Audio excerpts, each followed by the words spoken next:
The third thing they mentioned is that many of us expect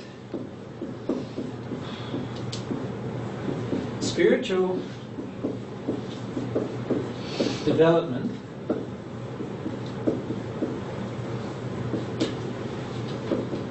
on a plate.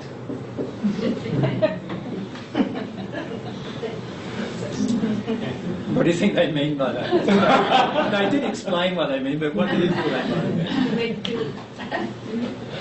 mean? Easy, given to you, and then all of a sudden there's some hey presto, I'm changed.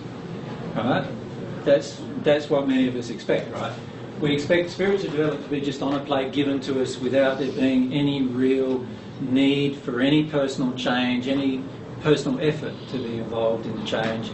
And in fact, many of the forms of spirituality that are on the planet have that kind of feeling in them, don't they? So even a lot of Christianity has now become a Sunday thing, where you go and get entertained. Right? But it can't confront you. If it confronts you, then you don't want to go. So you go to get entertained, it's all very happy, all very nice. You feel a bit of divine love in that process because you feel happy. And you become quite addicted to that. But there's no need for any personal effort or change involved. Right?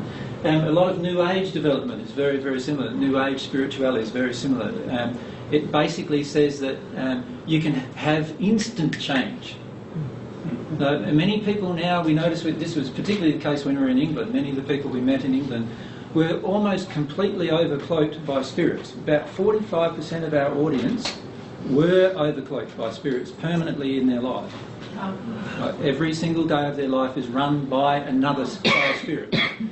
And it's very interesting, every single one of them described almost a similarity of a sequence of events that led up to the overcloaking. And they actually remember the day it began. They actually changed their name on that day, for many of them, to a new name. They gave themselves a new name. Right? And they began from that day living a completely different life, like they were a different person.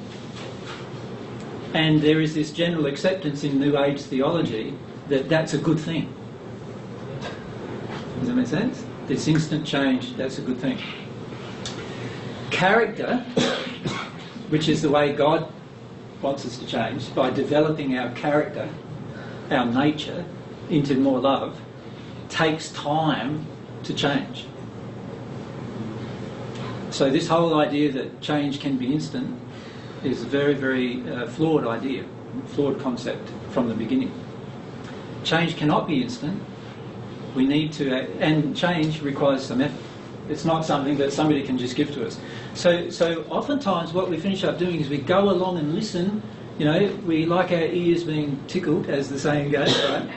We go along and listen, and we think, wow, that was really good. It was really good to be present there that day. I learnt a lot that day. And yet afterwards, our life barely changed. So that tells me that you heard a lot, that you liked, but you didn't like it enough to change. Right? And this is where spiritual development on a plate is a bit of a problem. And we have the same problem in Australia, where a lot of people we meet in Australia expect to continually get everything for nothing without there being any effort required on their part to do anything. And so we have quite large audiences, as you can see from the videos in Australia at times, and many of the people still in the audience come only so that they can be cheered up for 4 hours. Right? And then they go back to their life, and then they come back to be made feel happy again the next time there's a talk or something like that.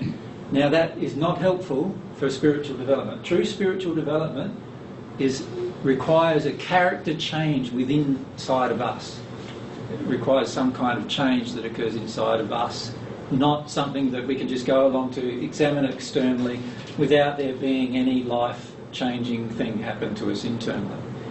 And when I say life-changing, I don't mean changing your life externally so much, but actually character changes happening inside of you where you no longer feel driven by the same negative emotions because you've made some changes, and you know you have, you can feel you have. that kind of thing. I have a question. Yeah. I don't know if it's appropriate to ask about what you just said about the overcloaking. Can you come around the front of it? That's it. Okay. That's Is it okay to ask a question about the overcloaking Sure, you just mentioned? Anytime it's okay to ask any question. Okay. So these people are completely overcloaked, and they had their wake-up moment, and they started living this other life without doing all the internal changing. Mm-hmm. So when they die, they're going to be faced with who they really are. Well, the first thing that happens when they die is the spirit who's overcloaking them has to disconnect from them. Right. So the person they thought they were for that period of time Right. no longer exists. Right. So that's a real tough moment, I'm sure. It's a tough moment. Very tough moment. But so my question is, in the meantime, so these people are walking around feeling all zenned out, overcloaked, happy, and relaxed, peaceful, doing their thing. Yeah. So how do they get unovercloaked? If they're, do they have to become aware that they're overcloaked, or if you're, because I have a lot of friends who are overcloaked this way that I'm very aware of. Yeah. Do I just pray for them? Because some of them dropped out of my life as soon as I got on the divine love path. I'm sure they were spirit guided to do that. Spirit guided to do that, yeah. And firstly, pray for them, certainly, because prayer has a huge effect on the person.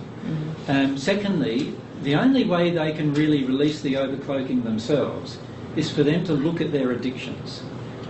When a spirit overcloaks a person, it's always because of an addiction in the person. Now, for many, it's an addiction for power, or an addiction for glory, or an addiction to feel peaceful, or an addiction to avoid some of their own life. There's some people who we know in Australia who they can remember going through this process of never wanting to live their own life again, and in that moment they got overcloaked by a spirit. Mm-hmm. And from that moment they changed their name, and they became happy. They changed every single passion they had even. So before they were interested in one thing, and then after they were interested in completely different things as a result. And they remember the exact moment, which was they didn't want to live even their own life anymore. They didn't want to. They don't want to feel their feelings. What's really going on? That's what's really going on. Yeah. So the only way to really help a person who has a desire to allow that to continue is by helping them examine their addictions. If they're willing. If they're willing. Yeah. Right, okay. So sometimes you can't do anything. Sometimes you can't do anything but pray for them, because and there are spirits who engage trying to assist them when you pray for them, more so than if not.